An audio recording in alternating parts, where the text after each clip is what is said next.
Russ Davis here, welcoming you back to MoJa Radio World Headquarters in New York City for more MoJa Vision. One of the great things about jazz festivals is when musicians get together, sometimes they haven't seen each other for years. Well, in the case of what you're about to hear and see, two old friends who first worked together on a Bill Frisell project back in 2003 have been pretty constant companions since then, working on a number of collaborative projects. In fact, at the Newport Jazz Festival in 2012, Jenny Scheinman, the great violinist, and Bill Frisell, the great guitarist, got together twice on stage, and Bill played in 3 different shows at the Newport Jazz Festival. He was a guest artist with the Bad Plus, and I had a chance to introduce them on stage that day, as a matter of fact. I also had a chance to see Jenny and Bill Frisell together when they performed with Bill Frisell's band celebrating the music of John Lennon.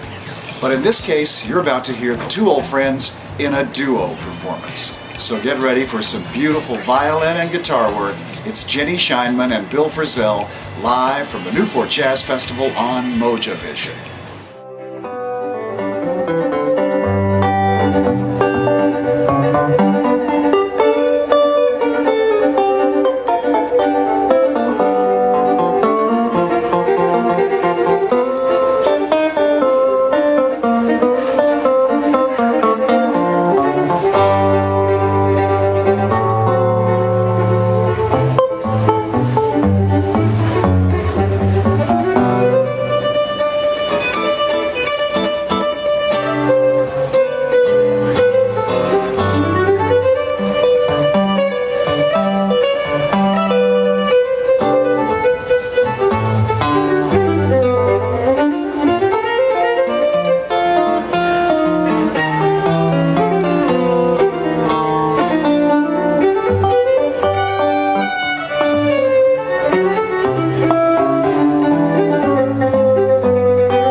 Russ Davis here, and in the summer of 2012 I had a chance to attend the grandfather of all jazz festivals, the Newport Jazz Festival in Newport, Rhode Island, for the very first time.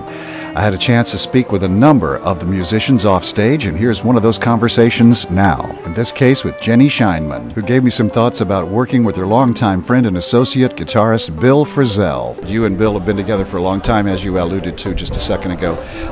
He's kind of a mysterious guy, hard to pin down, hard to find, to talk to.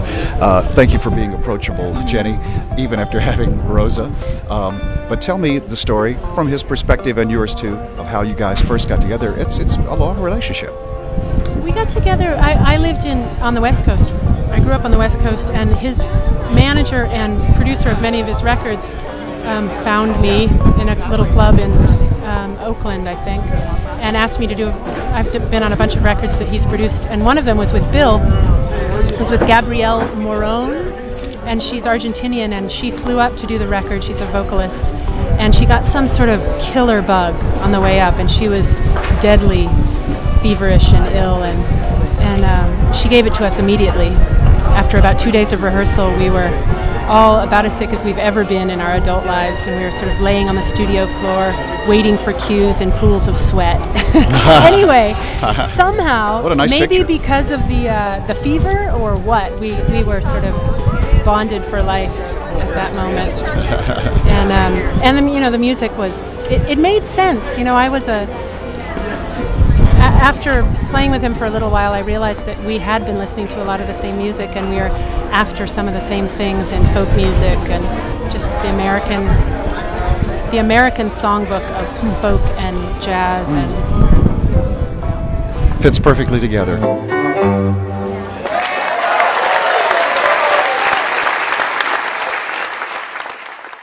MoJa Radio, jazz in the present tense.